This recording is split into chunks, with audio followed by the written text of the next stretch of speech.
नमस्कार दोस्तों, चलिए देखते हैं उत्तर प्रदेश की बड़ी खबरों को। उससे पहले यह वीडियो आप किस जगह से देख रहे हैं हमें कमेंट में जरूर बताएं। यूपी के मथुरा में गोवर्धन पूजा पर भक्तों का सैलाब उमड़ पड़ा। गोवर्धन पर्वत की 21 किलोमीटर की परिक्रमा बुधवार शाम तक 3 लाख श्रद्धालु ने पूरी की। देश के अलग अलग राज्यों के अलावा अमेरिका, जर्मनी से भी भक्त पहुंचे। विदेशी महिलाएं भी ढोल, नगाड़ों और मंजीरे पर डांस किया। इस पर्व पर लोग घरों में गाय के गोबर से गोवर्धन को बनाकर पूजा करते हैं।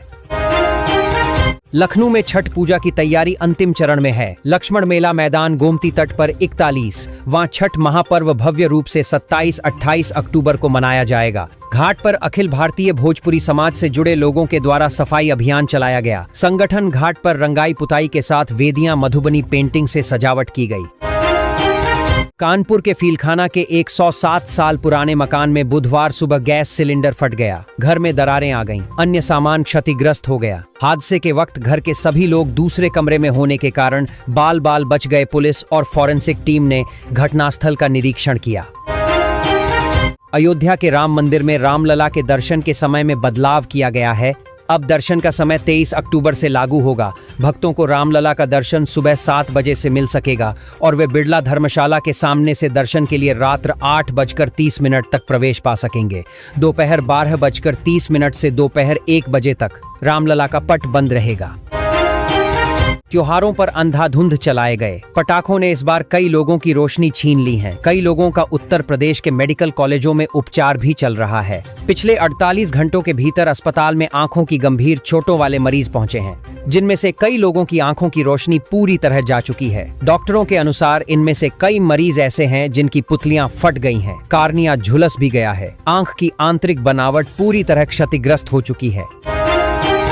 बुलंदशहर में उपभोक्ता को मनमाने और फर्जी बिल भेजकर परेशान करने के एक मामले में बिजली विभाग के अधिकारियों पर जिला उपभोक्ता आयोग ने फैसला सुनाया है। आयोग ने फर्जी बिल बनाने के दोषी पाए गए अधिकारियों को उनके वेतन से जुर्माने की वसूली करने का आदेश दिया है। इसके साथ ही आयोग ने पीड़ित उपभोक्ता को मानसिक क्षतिपूर्ति के लिए 30,000 रुपए का मुआवजा देने का भी निर्देश दिया है। बलरामपुर में महिलाओं की आर्थिक स्थिति को सशक्त बनाने के उद्देश्य से चल रहे राष्ट्रीय ग्रामीण आजीविका मिशन के तहत पचपेड़वा ब्लॉक की एक महिला समूह ने सफलता की नई इबारत लिखी है। महिला समूह की अध्यक्ष भानुमति ने अपनी मेहनत और लगन से न केवल खुद के लिए रोजगार का अवसर खड़ा किया, बल्कि 10 अन्य महिलाओं को भी आत्मनिर्भर बना दिया है। कानपुर के शिवाला स्थित राधा गोपाल मंदिर में अन्नकूट गोवर्धन पूजन किया गया। 150 साल पुराने मंदिर में ये परंपरा के साथ 56 भोग लगाकर पूजन किया गया। इसमें विशेष रूप से शाम के समय भजन कीर्तन का आयोजन भी किया जाता है। शामली की काधला और झिंझाना थाना पुलिस ने बाइक चोरों के अंतर्राज्यीय गैंग के 3 आरोपियों को गिरफ्तार किया है। आरोपियों के कब्जे से 26 चोरी की मोटरसाइकिल, 2 तमंचे और जिंदा कारतूस बरामद हुए हैं। पुलिस सूत्रों के अनुसार यह गैंग यूपी, हरियाणा, दिल्ली और उत्तराखंड में सक्रिय था। ये अपराधी चोरी की बाइकें इकट्ठा कर इन्हें फर्जी दस्तावेजों के साथ बेचने का काम करते थे।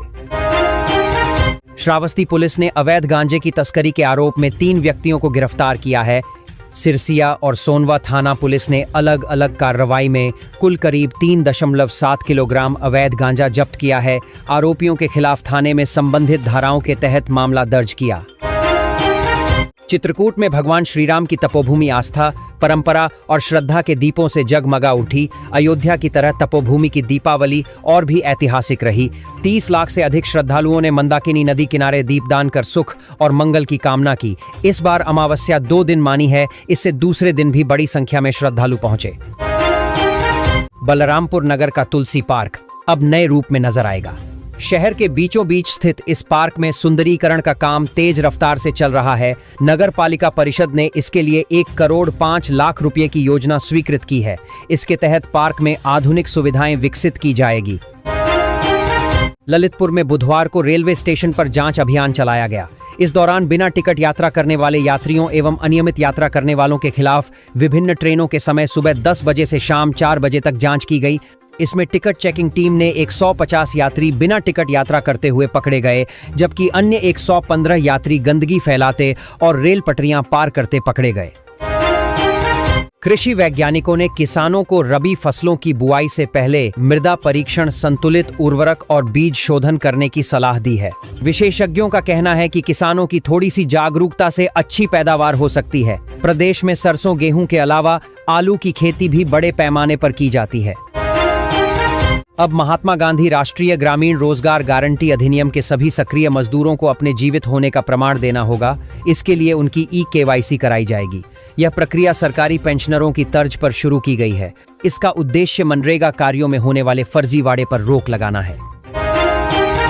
लखनऊ स्थित सचिवालय के अनुसेवक पर शिक्षिका का स्थानांतरण कराने के लिए 2 लाख रुपए की धोखाधड़ी करने का आरोप लगा है।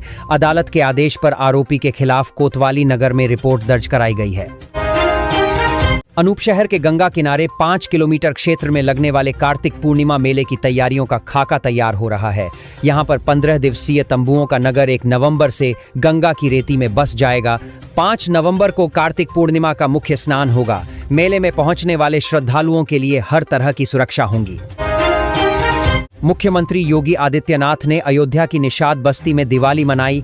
उन्होंने बच्चों को मिठाई और उपहार दिए। सीएम ने कहा कि हर घर में दीप जरूर जलने चाहिए, क्योंकि दीप अयोध्या के प्रतीक बनेंगे और उनके माध्यम से मां लक्ष्मी का यहां आगमन होगा। सीएम ने कहा, ये सौभाग्य की बात है कि दिवाली के पावन अवसर पर मुझे अयोध्या धाम की निषाद बस्ती में आने का अवसर मिला है। प्रदेश में दीपावली के बाद बुधवार को गोवर्धन पूजा परंपरागत तरीके से की गई। महिलाओं ने घर के आंगन में गोबर से श्री कृष्ण द्वारा गोवर्धन पर्वत उठाने की आकृति बनाकर सुख समृद्धि की कामना के साथ पूजन किया। मंदिर में महिलाओं ने सामूहिक रूप से पूजन किया। इस बीच भजनों की रसधारा भी बहाई गई। हरदोई में दिवाली की रात मोबाइल की बंद दुकान में आग लग गई। सकरी गली में दुकान होने के कारण आग बुझाने में खासी मशक्कत करनी पड़ी। 1 घंटे की कवायद के बाद आग को काबू में किया। दुकान मालिक का दावा है कि शॉर्ट सर्किट से लगी आग से लगभग 20 लाख रुपए का नुकसान हुआ है। उत्तर प्रदेश के बेसिक व माध्यमिक विद्यालयों व कार्यालयों में अब शिक्षकों व अधिकारियों की संबद्धता नहीं की जाएगी। इनको 10 दिन के अंदर मूल तैनाती स्थल पर भेजना होगा। शासन ने इसके लिए सख्त निर्देश जारी करते हुए कहा है कि ऐसा न करने पर संबंधित अधिकारी पर कार्रवाई की जाएगी। यूपी से 13 अक्टूबर को मानसून की विदाई हो गई। इस बार जमकर बारिश हुई। इसके बाद पिछले सालों की तुलना में इस बार कड़ाके की ठंड पड़ेगी। सुबह शाम ठंड की शुरुआत भी हो चुकी है। सुबह के समय कई इलाकों में हल्की धुंध और ओस गिर रही है। मौसम विभाग का अनुमान है कि आने वाले 10 दिनों में रात के तापमान में गिरावट होगी। आगरा के सैया में झोला छाप ने वायरल बुखार से पीड़ित महिला को इंजेक्शन लगाया दिया, जिससे कुछ देर बाद महिला की मौत हो गई। आरोपी मेडिकल स्टोर में ही मरीजों का उपचार करता है। मौत होते ही आरोपी फरार हो गया। कुशीनगर के बभनौली ग्राम सभा में बुधवार को 25 लाख रुपए की लागत से निर्मित बहुउद्देशीय पंचायत भवन का लोकार्पण किया गया। केंद्रीय वित्त योजना के तहत बने इस भवन का उद्घाटन सांसद विजय कुमार दुबे और पडरौना सदर विधायक मनीष जायसवाल ने फीता काटकर किया। तो ये थी आज की फटाफट खबरें। अगर आपको न्यूज़ पसंद आई हो तो चैनल को सब्सक्राइब करें, वीडियो को लाइक और शेयर जरूर करें। धन्यवाद।